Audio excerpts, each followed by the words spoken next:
True, at one time, Socrates told me to marry by all means. If you get a good wife, you'll be happy. A bad one will make you a philosopher. The same Munchausen. Last, I didn't become a philosopher, but I thought about women more deeply. I figured out my wife purely by accident. I just made a joke and said I knew because I was following her. Mo saw her get into a waiting car with an unknown man, and not in the subway, and I needed it. It was the 7th year of my married life. It was my son's birthday. He was 5 years old, and suddenly this happened. Thunder rumbled, everything went upside down. And it all started with her regular trip to her friend and classmate Julia, who lived somewhere out of town. She returned after a day, tired with circles under her eyes, with a slight smell of booze. I could see that the girls had a good time. After my joke, her reaction, I was shocked. She collapsed in a chair, legs trembled, more and more pale shook, tears flowed. I was able to control myself, and then I started to twist her around in cold blood. How long have you been with him? Frustrated but in a stately hours tour, and May Street Clown deteriorated my words and sounds beyond recognition. I spoke as if in a cave. She was silent for a long time, as if not hearing me, withdrawn into herself, then whispered aloofly, 5 years, who is he? And silence again in response. I did not torture her anymore, but connected a telephone receiver in parallel on the landing, 1 floor below, just 2 wires, one by one, pressing against the common butts. I found my home phone. We didn't have cell phones back then, and a landline phone was the only means of communication available. It was 1998. She called her grandmother. As it turned out, she was an intermediary and was aware of her hobby. Through her they made arrangements to meet. Listening to the conversation, I found out his name was Seriosa. Hard. Bah, tell Seriosa not to look for me and not to call. I myself will tell them everything. I returned to the apartment with an unfamiliar feeling. It gnawed and burned me from the inside, stabbing and piercing every point in my body. The pain of resentment was replaced by a rage of anger. I remember that my teeth were chattering and my cheekbones were cramping. But I was in control, maybe because I hadn't seen any of this and hoped for a prank, a joke, a lie. I thought that now we will talk to her and everything will be clarified, will be on their usual family ways. But when she saw me, she immediately began to crack without a murkish mind with a feigned calm, like it was some kind of nonsense and not worth attention. Nonsense, and will no longer be so. Foresee mistake. But then she burst into tears again, apparently her distorted face. Taking the icon with which they were married, she knelt in the middle of the room. But I said, call your Serioso, we'll talk at the round family table. I know all about him.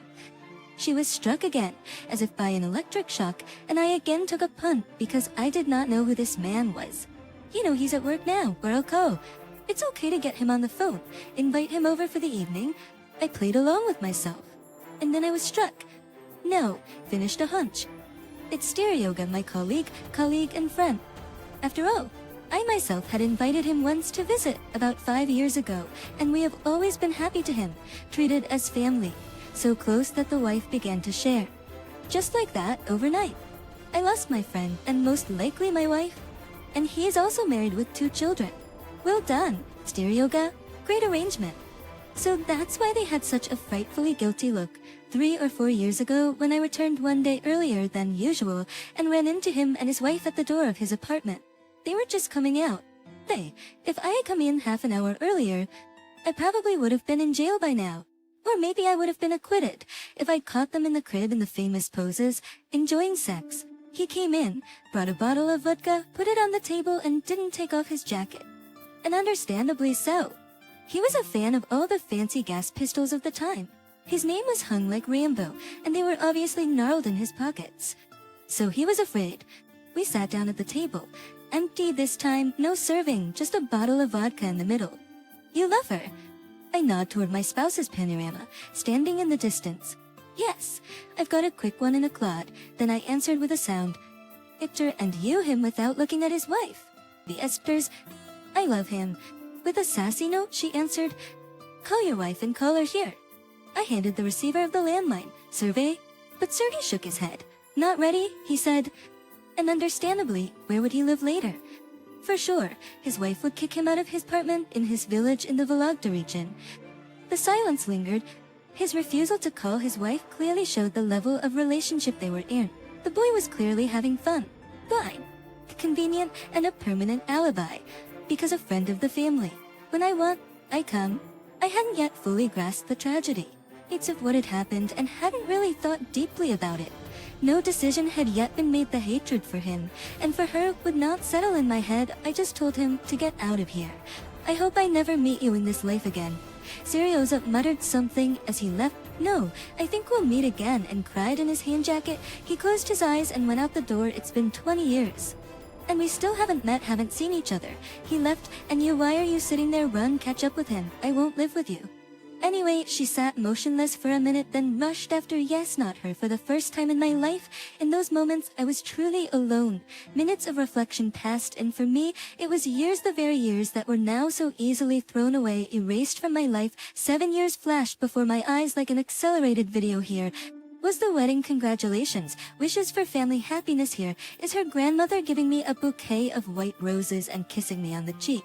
With the words, take care of her. Yes, the same one who mediated 2 honeymoon years, when we just enjoyed the youthfulness of our bodies. Funny and huge 9-month belly, sniffing curdle, pulled by a blue book in my arms, and we are driving him on Zapiro sheds from the maternity hospital. A year later, Serioza came into my life. I myself came up and was the first to talk to the reticent newcomer at work, helped him get used to the new place, and learning that he was forced to huddle at the crazy old woman in a room in the country, offered him to live in an empty apartment. We were living with my mother-in-law, who was helping my wife with the baby at first. I invited him to my birthday party. We became fast friends. It turned out we also served in the same military unit. I was 2 years older than him. He brought fruits and vegetables from his village, often walked with the stroller, and helped his wife carry it. He was ready to fulfill any request, to go anywhere, to take or bring what we needed. A dependable guy in 10 to 15 minutes. My wife came back, didn't catch up, or didn't want to. I don't know. I kept thinking hard, the way even you managed. I kept rewinding and rewinding the tape of life and not finding an answer. It turns out that birth summer, when I went to visit my relatives in another city, they continued to walk the stroller together, and somewhere on the outskirts of our neighborhood, by that pond, or right at the apartment. Yes, it was by the pond, but the one on the edge of the street, where the fields start, we used to swim together. He was especially courteous and gentle, affectionate with me, giving me his hand to help me down into the water, catching me when I slipped. I don't even remember how it all happened, and only the letter, the baby from the stroller, brought me back from his embrace. But it was too late. I knew for the first time the man could be so gentle and passionate at the same time, and I always lacked that with you. It was as if guessing my thoughts. She was having a quiet conversation through herself. She was in her coat, disheveled by the autumn wind, and the raindrops sparkled in her loose hair, as if washed with tears from head to toe. But she was not unhappy. And I was already looking at this woman in a new way. On the one hand, she was still my wife, on the other, a complete stranger, and stranger whose life was not unknown, and only accidentally exposed for the weight of the mystery. She looked very different too. No, she was clearly not grief-stricken and depressed. On the contrary, through the sparks of tears on her eyelashes, a cold, strong-willed look came through, and those eyes kept saying, because you did it all yourself. You're the only one to blame for what happened. We were married too young. Her 19 and my 20s had brought us together as a young family that hadn't had time to experience real life. The job monotony of everyday life depersonalized the days, and with the birth of a child, we all became ordinary cogs in the family mechanism of routine. We dissolved in the extraction of money, food, clothes. We stopped noticing each other's worlds. Yes, we were together. There was sex in the rare moments of free time, more like an obligatory ritual than a sincere pleasure, and it was not much different from brushing your teeth in the morning. You remember how you began to treat me, and I remember that in the last 7 years. I tried to break up my family 3 or 4 times. No, I didn't have anybody on the side. I sought solitude, quit my job, and went to my native land. I did not like this city, its rhythm. I constantly blamed my discomfort on my wife, her overactive desire to marry me, which was the case. I wanted my old state back, the one I had lived in before I was married, and I did not hide my desire from her. We met shortly before the army. I came to visit this town, saw her, and fell ill with her. We spent a few days and nights together. There was everything except sex. I fell in love with this girl with a huge brown braid. She was 17 years old. No one had ever cared about me like that in my youth. We wrote frequent letters, and she was waiting for me. I found out later that she had bought a wedding dress, though there was no thought of a wedding. But when she found out that I had realized my dream, after 1 year of service and having entered the military college, the letters came less often, and their content was blaming. Soon they stopped altogether.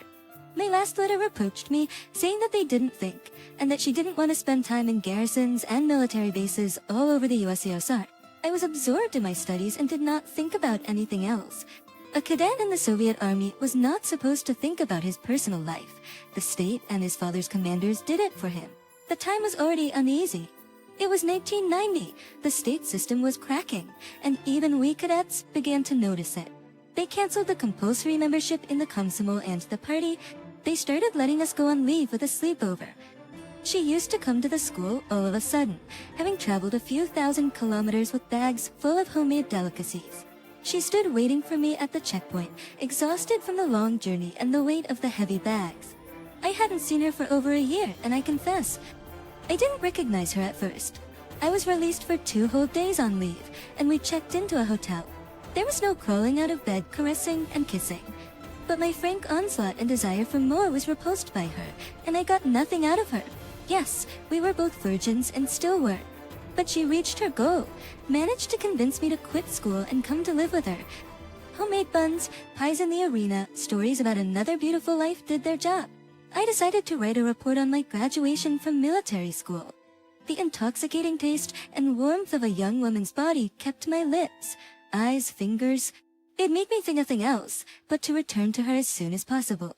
And now we were 2 strangers sitting and looking at each other, as if getting to know each other again, studying faces. Yes, my wife had cheated on me, and there was nothing I could do about it. And the devil made me make such a joke. Or maybe not the devil, because all the same symptoms are not from your jealousy. I have experienced before. How could I forget the night before in the middle of the night? I woke up in a sweat. I was shaking and shaking from the dream, or rather the very feeling and sensation. I don't remember the dream, but my wife was clearly there, and exactly the same blow of searing resentment I received today. The dream was too late. Alrighty, apparently, heaven was tired of the lies, the deceitfulness of the woman married to me. I told my wife about it at the time, and she was really wary me. Now, 2 decades later, I am glad that I met and survived the disaster. Actually, disaster in cold blood, even though I had a hot temper. At 27 years of age, I did not arrange a brawl. I did not lynch an unfaithful Nakonishanya, for a luxurious scythe did not fall out into the street, thought ways in the history of nations to punish the wife and her lover. I was not drunk, but I was living in a sticky fog of conflicting thoughts and feelings. The future was confused before me, and I could not understand what to do next. My thoughts were beating like flies against the glass, flying into the light, and not finding a way out. I asked someone for advice, so I went to the church. A gray-haired clump with a huge cross on a chain listened with a wise look. "What's the use of a wife like that now? Just throw her out," the beard said in a thunderous celestial bass. "But you are a wife of a pig. Find another." I left the abode of God with the same burden as I entered. The next day, the first thing I did was to go home to my abuser. I had no clear plan. I allowed any development of the situation up to a fair death on fists, on knives, just even with fountain pens. But I needed satisfaction for the insult. And this is not a belated reaction to wave my fists after a fight that didn't happen, but a deliberate, unavoidable sacrifice. His or mine. He lived 20 minutes away, noticed how convenient. By the time I left for work, the bed wasn't even cold yet, and he was already in it thanks to his flitting work schedule. But the door was opened by his own in tone, little one with a pancake-shaped and flattened face. I frankly didn't like her. We were acquainted because she worked in our canteen as a waitress, where she met Sergei, married him after a month or 2 of acquaintance. Kolya, she was obviously surprised because it was my second time there. "Come in, make yourself at home." And she went into the kitchen, where something hissed and smelled disgustingly of onions. The owner was clearly not at home. Just immediately, all the inhabitants of the apartment jumped out at me in the hallway. First, a pale cat covered with stains of green, a black tabby dog, an old woman in a wide skirt, 2 children, about 3 or 4 years old, were holding on to the hem. Just like the cat, with spots of green on their faces and hands, obviously sick with chickenpox. The little ones looked at me with frank amazement. I fell into a kind of stupor at what I saw. It had completely slipped my mind that he had a family, children, an aunt who lived with him in a 2-bedroom apartment, and a cat and a dog. The stripped wallpaper hung in dirty ribbons along the walls, the greasy doors with broken handles, and the smell of cats and frying onions everywhere. Why had I come here? Driven by an impulse to gather, what the hell? And Siriosha went to his mother in the village. He asked for a week off from work. You need him urgently. I heard Tony's voice behind me. Something's wrong. You look unwell. I almost didn't understand her. I couldn't hear her. It was the heat or the burning oil and onions. I felt sick. Now years later, I blame myself for that visit. Maybe the drowsiness and weakness clouded my mind. I frankly regret that I could not keep my mouth shut. It was unmanly to complain to a woman about her husband. She took me to the kitchen, where I felt even worse, realized that something was wrong with me, and asked me point blank, "Something's wrong." I see. Don't keep quiet. Your Sergey and my wife are lovers. You think this surprised and upset her? Not much. She just started calming me down, stroking my hair like a child with an onion hand, and the other on my knee, increasingly clinging to my robe. And you know what we're going to do? We're going to get back at them. That right here, and now, hun, I know this was probably the first time in my life that I refused to have sex, regardless of the unequivocal idea of doing right now. Understand, they've been in love for a long time. We can't stop them anymore. They're going to get married. So you've known it all for a long time, and you knew it. This news made my face twist even more. What's going on anyway? Who are you to him then? And then I heard who for whom, and to whom. She said that Tanya had had a crush on me a long time ago. But I was married and didn't pay any attention to her. I remember her frequent smiles from the paper kokoschnik crawling up to her forehead, shooting her eyes in the canteen, and the desire to put the best bits on the tray. And with Siriosha's arrival, she was already grooming us both like that. A couple of months later, they got married in a strange way, without banquets or guests. Quietly and unnoticed, Sergey moved out of my apartment to hers, and she, as I said before, lived in the same neighborhood as me, within walking distance of 15 to 20 minutes. I knew he badly needed a residence permit. There were problems at work because of it. The wedding was clearly effective, a performance, and accomplished several things. One of them, to be closer to my wife, with whom he was already having an affair, spelled him out to the city and a number of domestic ones. He made no secret of his relationship with my wife. She knew everything and helped them get together. But also his friendship with Tony turned into a relationship, and then she got pregnant despite his protests, left him, and had a baby, complicating things. Maybe on purpose, the husband that he's legit, even though he's sleeping with 2 broads. Our couple, still reeling from this twist, gets Tony's second pregnancy. Siriosa bogged down in the daily life of the family. His trips to get baby food, lack of money, working 2 jobs, lack of time for my wife. The question of divorce was hanging in the air. The law of the birth of children was clearly not part of the plans, and my wife's new husband, Chimalanchik, with 2 infants, was clearly not in the joy. At her pleas for a quick divorce, he had already begun to crumple. They were seeing each other less and less frequently, sometimes once a season, or even half a year they couldn't make the time. She realized that she had Sergey on the hook. He could no longer leave and stay without a residence permit with 2 children. I left, or rather ran away from the smell of burning onions. I do not remember how, with even more weight of questions drilling into my head. So it really is not just sex, but a blitzkrieg of some kind against me. At home, there was a whole rescue team or support group of my wife, called by her in case of my wrongdoing, mostly her uncle's aunts.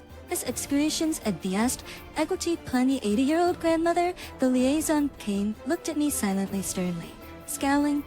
It was clear that a conversation with my wife would not work. I turned around and left, got in the car, and drove into the night, just where the eyes looked, and they were looking in the direction of one of her friends. That you that recently at a party. Under the table I scratched a shoe, and on the walk unnoticed grabbed the fingers of my hand. She was the only one who was married, but I didn't think about her man. Came to the vegetable garden. I think if he's there, just drink, and I'll at least cry, but no, so his wife. I could not reveal my soul no more. I vomited in my chest, and the hot brew of my thoughts was asking to go out. I wanted it to tell at least a dog in the yard. My thoughts was asking to go out. Lenka opened the door, let me in. She was alone, understood, felt sorry for a long time, and soon after drinking the bottle, made a bed for me. I will sleep in the other room, and my husband is away on a business trip. We will not say anything to him. I did not pester her. The events knocked me out, barely undressed, fell asleep, woke up in the middle of the night from the stirring under the covers, someone and a guest who felt his hands on me. I can't have a man sleeping apart like that, so I continued the caressing.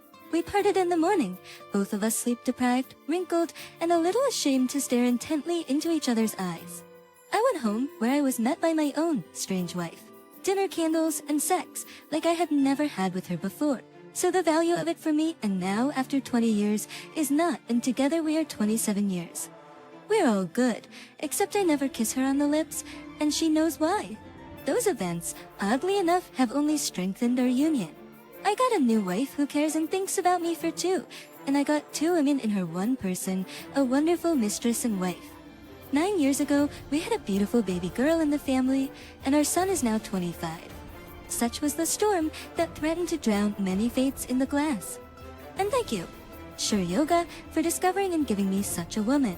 Now I understand why you cried when you left. I'm sorry, dear, but you need such a woman for yourself.